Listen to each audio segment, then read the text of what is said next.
It's a short course, and Rory McIlroy is your betting favorite. What could possibly go wrong? Welcome to Tea Time. I am Andy from WagerTalk.com, being joined as always by my fellow golf betting expert, Nick Borman. It's Canadian Open week. We've got a course that we played in 2019. Rory won it, but just while we're getting started, make sure you guys know that this is a different course that they played the last couple of years at the Canadian Open. They play different courses. So when you're looking at tournament history, make sure you understand they are playing on different courses. We saw this in 2019, but again, they renovated. This course is going to be different from the last time. So we're here to break it all down for you. We're going to go over some DraftKings darlings. We'll give you an outright winner, finishing position. We'll talk about some players that we think can trip you up. But let's get into this course, Nick. This is very different from some of the courses that we've seen recently. This is a shorty. This is a real short one. It is 7,100 yards, par 70. It's Hamilton Golf and Country Club. They played this in 2012 and 2019. Really beautiful course. They've got they don't have a ton of videos out there, but some of the photos that are out there, I mean, it really is spectacular. I really like this course.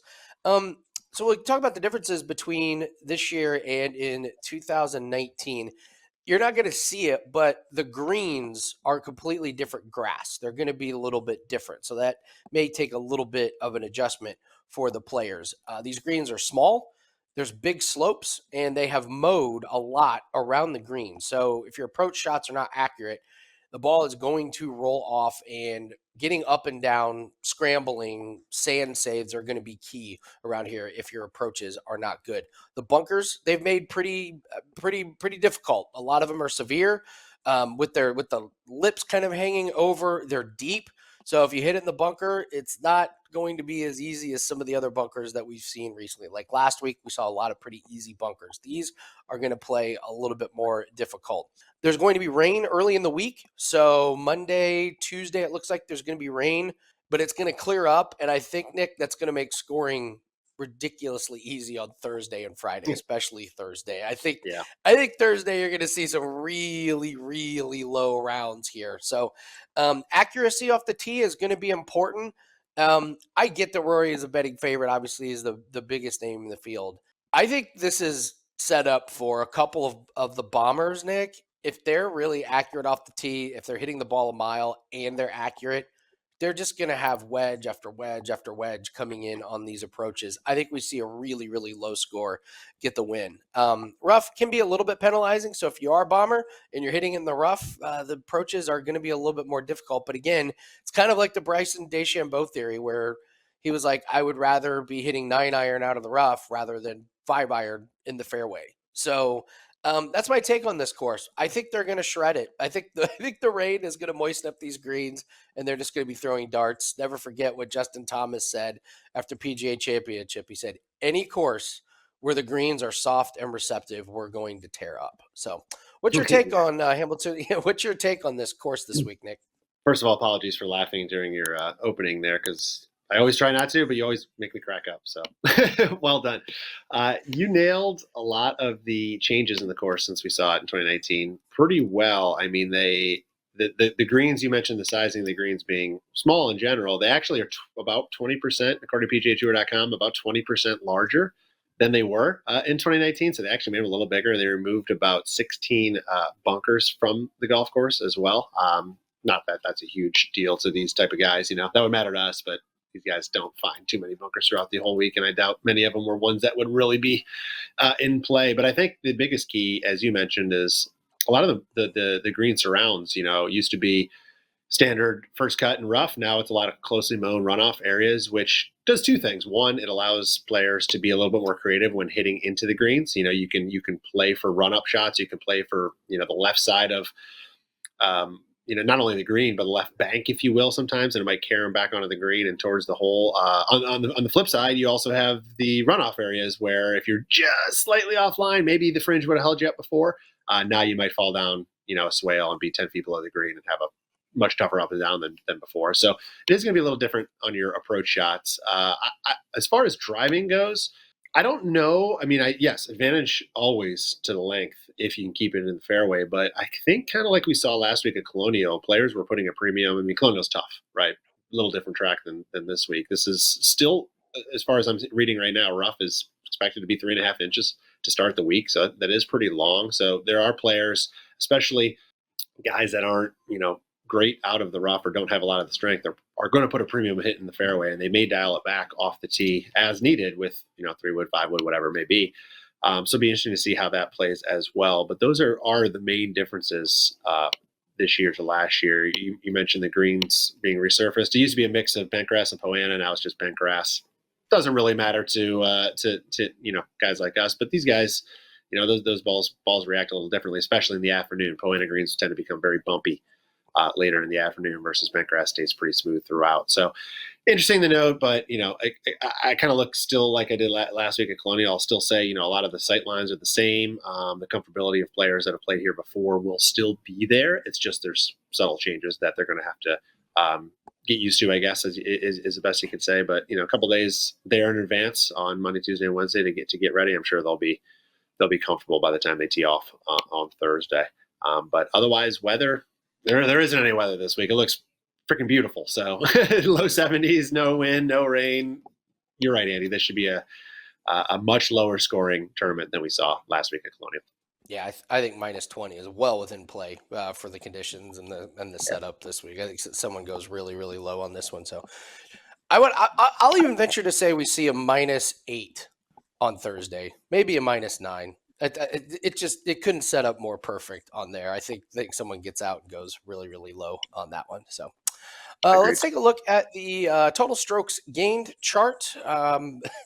Last week's winner did not appear on the top 10 total strokes gained, Nick. So, but let's take a look and see who's been playing well over the last 12 months, 6 months, and 3 months. And let's see what we can decipher from this one. A couple good notable names below that didn't make the top 10, but names that we should keep our eye on. So what's your takeaway from this chart this week?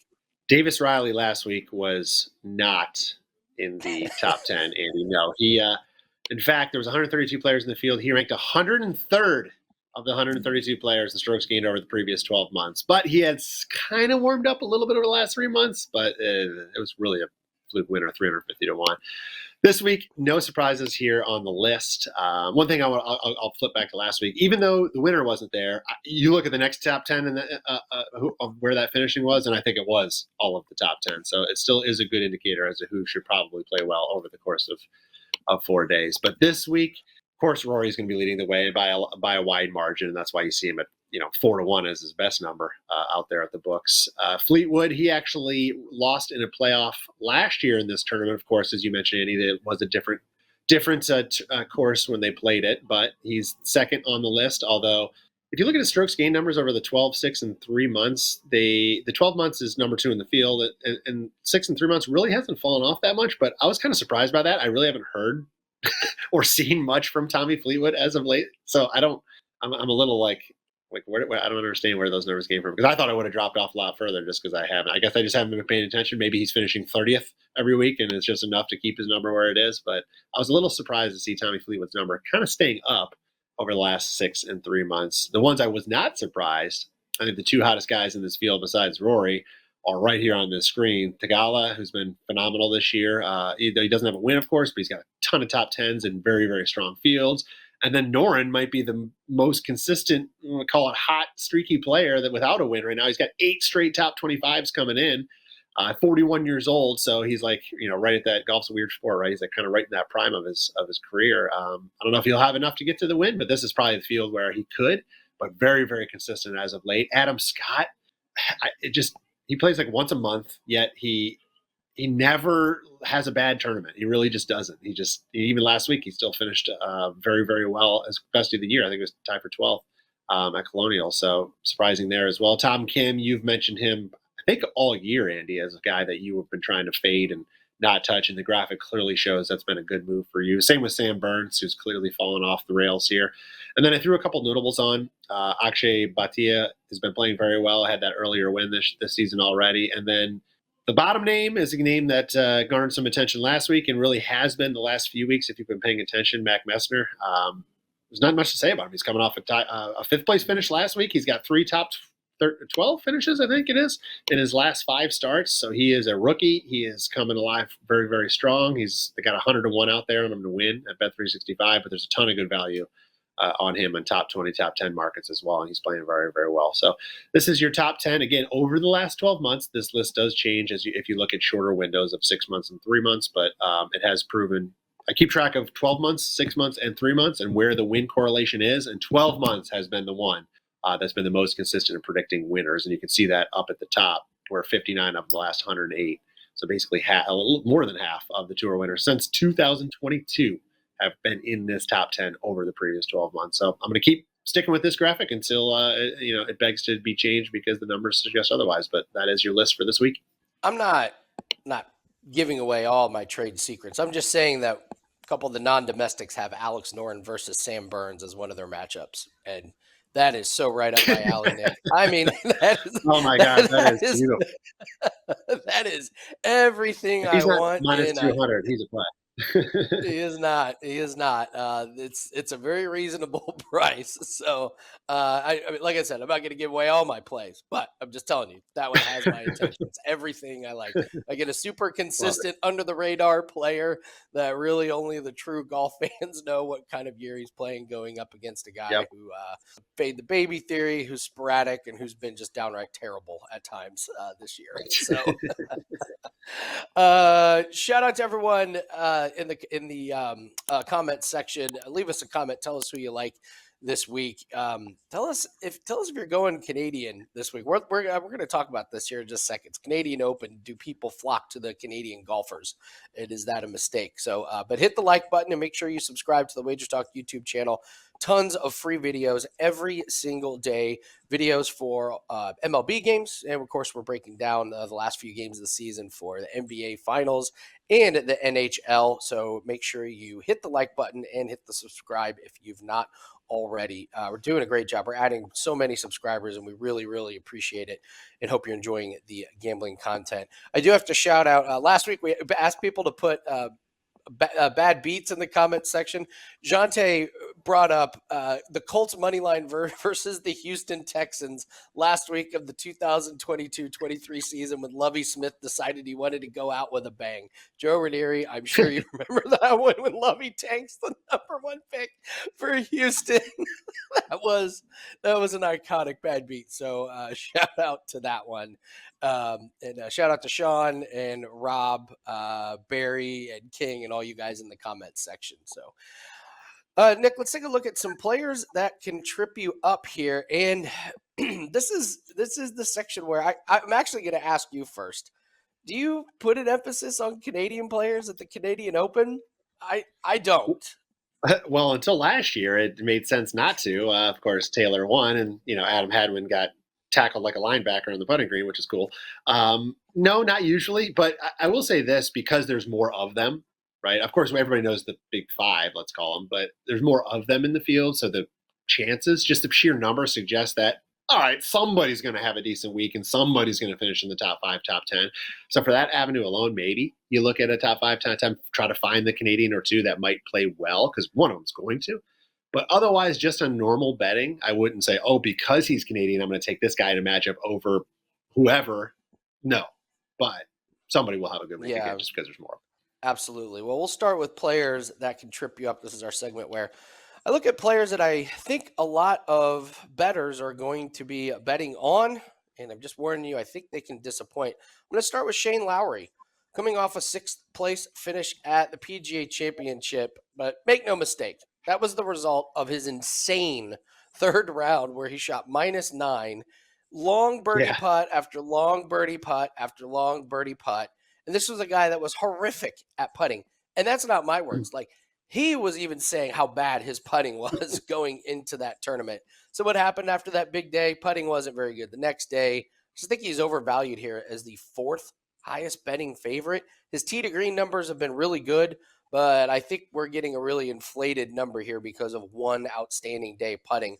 Outside of that -9 round, he was only -5 the other 3 rounds combined at the PGA Championship. So it wasn't like he was consistently good. So whenever someone plays out of their mind for one round, I think it's a fade opportunity. So I'm not sure if I want to fade him in head-to-head matchups because it is kind of a watered-down field, but I would lower expectations for Shane Lowry. I don't think he's a top 5 player this week, and that's how he's priced. We mentioned him, Nick Taylor. I think people are going to want to bet on the defending champion of the Canadian Open because he is Canadian, but this is a different course, and Taylor does not have any top 40 finishes in his last 5 tournaments. His tee to green numbers are below average. Around the green, strokes gained are minus 0.29. And as we talked about, with all the runoff around the green, that's a stat I'm paying attention to. If you're not good around the green, that can be a real problem this week. So I just think people is going to be on him because of the Canadian Open, the defending champion. And I think it's a little bit of lazy handicapping. I will not be betting on him. He's priced as a top 20 golfer. I will not even bet on him to finish in the top 20 this week. And finally, Cameron Young is a guy that I struggled to bet on. I can't even remember the last time I had a bet on this guy. He has some top 10 finishes earlier in the season, but his last 3 finishes are 63rd, 34th, and 62nd. His approach numbers are really bad recently. Around the green numbers aren't that good, and he's a bomber. He can hit the ball a mile, but it doesn't mean that he can get the ball into the correct birdie positions, and he's priced as a top 6 golfer. I just don't think he has a short game to go really low, and I think you're going to have to go really low this week.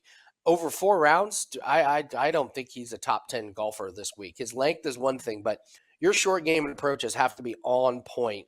We've talked about guys that struggle, like Will Zalatoris is the classic one, where he plays great on the hard courses, but when it's a birdie fest, he really struggles with that. John Rahm was really open when he used to be good at golf on the PGA Tour. He hated the birdie fest ones because it comes down to a putting contest.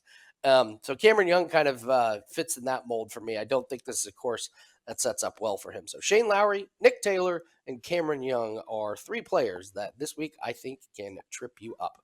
Nick, we're coming off. I still can't believe Davis Riley won the tournament last week. That was not on anybody's betting card. Shout out if you had that one. But like you said, a guy outside the top 100 is pretty crazy. So this is a really bettable tournament for me. I love this course. I love that we haven't played it in a few years. I think we can take a lot away from some of the current form. But tell everyone what you have up plays wise. I know you're already kicking you know what in MLS. It's one of your bread and butter sports. It's so cool to see you already turning profits for everyone. So tell everyone what you have up at WagerTalk.com. Yeah, MLS has been rolling another 3. I had 1 push, so not quite. I guess that doesn't count as a sweep, but no losses this past weekend. Up over 30 units on this 2024 season. Excuse me. Already, we have a midweek card. Wednesday night MLS action this week, Andy. So double dipping Wednesday, and then again, of course, on the weekend. Wednesday card is up as of Tuesday evening. And then this week's PGA Tour card, I've been doing a digital download, which includes a bunch of live ads throughout the week, matchup suggestions and things like that, plus official plays available on my page at WagerTalk as well. And otherwise, it's European soccer, quiet now. It's over for the season, minus the Champions League final this upcoming weekend. So that will take a little bit of a break until the summer tournaments with the Euros and the Copa America coming in a couple weeks' time. But until then, it's just MLS and golf for me, and both are available right now on my page. Love it. I actually love this time of year. I feel like there's a lot of sports that like you and I specialize in where we get to thrive this year. And it's just, there's not like a million sports going on where, everything's kind of on the back burner. This is where you could really, really do some damage in some sports that not a lot of people are paying attention to. So I love this time of year. Let's talk about an outright winner. Rory's obviously the biggest name in the field, but you've got your eye on someone else. Who do you think is worth a sprinkle here to win this week? Yeah, well, hopefully we'll do better than last week. Harris English missed the cut, of course, is my suggestion last week. And DeChambeau the following week was runner-up, so hopefully we get closer to the DeChambeau side this week. And I've mentioned him once before this year as an outright play. I'm going back to him here. It's Theegala. I mentioned him in the strokes gain graphic as we talked about.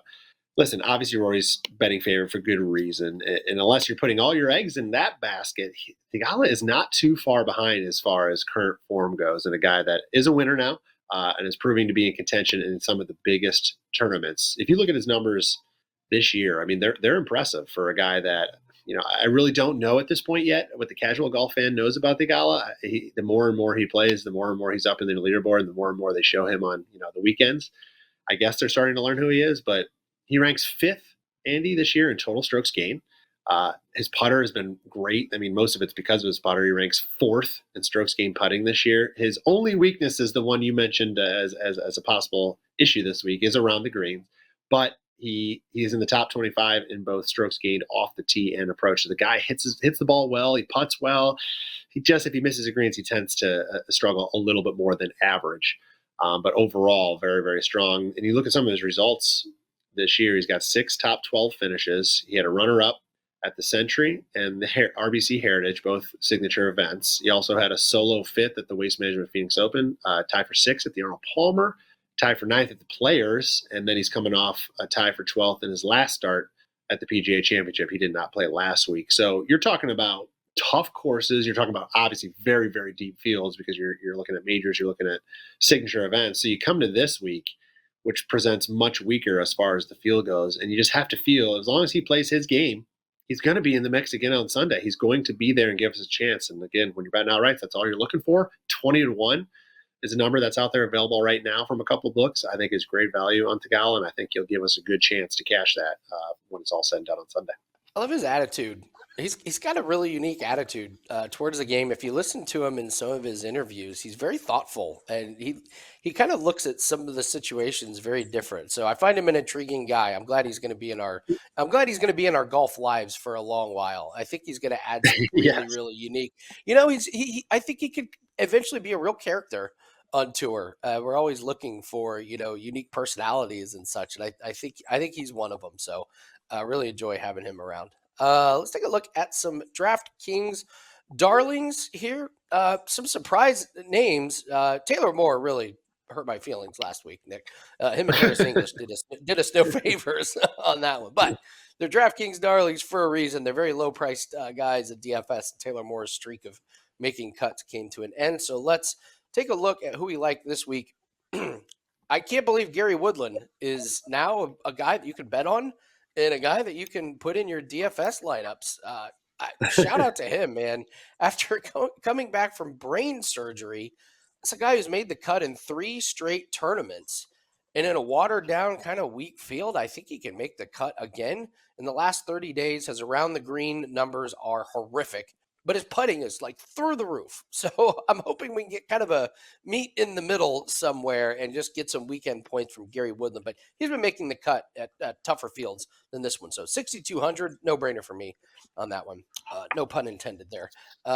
S.H. Kim at it's a horrible joke. Oh, sorry, that was bad. Bad joke, but too funny not to laugh. S.H. Kim at 6,800. This guy has made the cut in 8 straight tournaments, and he's not going to get you a bunch of upside. Like, I don't expect S.H. Kim to be pushing for a top 10 finish here, but his putting and driving numbers are really good the last month. Again, weak field. I don't understand why he's priced so low, but it's great value. It's a solid DFS option because it frees up some money for some more expensive guys. And then finally, Adam Svensson, 7,300. We used him last week. He delivered 24th place finish, and that's now 7 made cuts in a row. Putting is bad, but his approach numbers are really, really great. He doesn't drive the ball that far, but that's not really required for this course, especially at a low price where we're just trying to get a guy to make the cut and give us a top 40, maybe top 30 finish. So we're going to keep riding Svensson to keep making cuts. If I can get Taylor Moore back and I keep getting Adam Svensson, those are 2 guys that'll probably be in my lineups every week because it frees up a bunch of money. So if you want the full lineup that I have, just go to my profile page, Andy Lang at WagerTalk.com. We've got a free digital download article where you can read the write-ups on the players that trip you up. You can read the rest of my DraftKings Darlings lineup. We've got a course preview as well. Normally I break down my top 3 favorite holes on the golf course, but with renovating and we haven't seen this course in a while, I couldn't pick 3 of them. So, but there is a link to one of the digital flyovers of the course on that. So just go to Andy Lang at WagerTalk.com. I've got my best bet up as well. Up in golf, we had another winning week. Last week, we just keep bringing in the units. Number 1 at WagerTalk this year in units gained.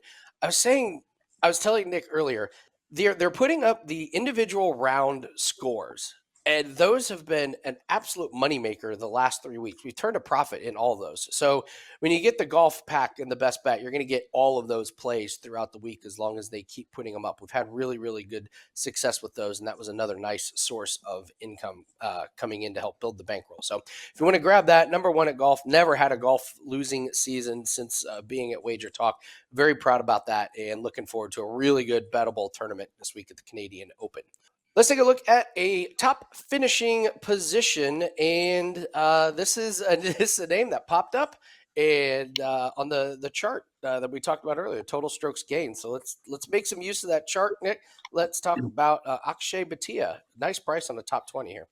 Yeah, and very predictable for Andy to give out a Canadian in his DraftKings Darlings for the Canadian Open there, Andy. Well done. I joke, of course. Yeah, Akshay Bhatia is a name, again, kind of like Theegala, where, if you're paying attention, you know who he is. If you're not, you're like, I don't even know how to say his name, right? So Bhatia presents really as a feast or famine type player for me, but he tends to do his most damage in these weaker fields. You go back to the Worldwide Tech Championship last November.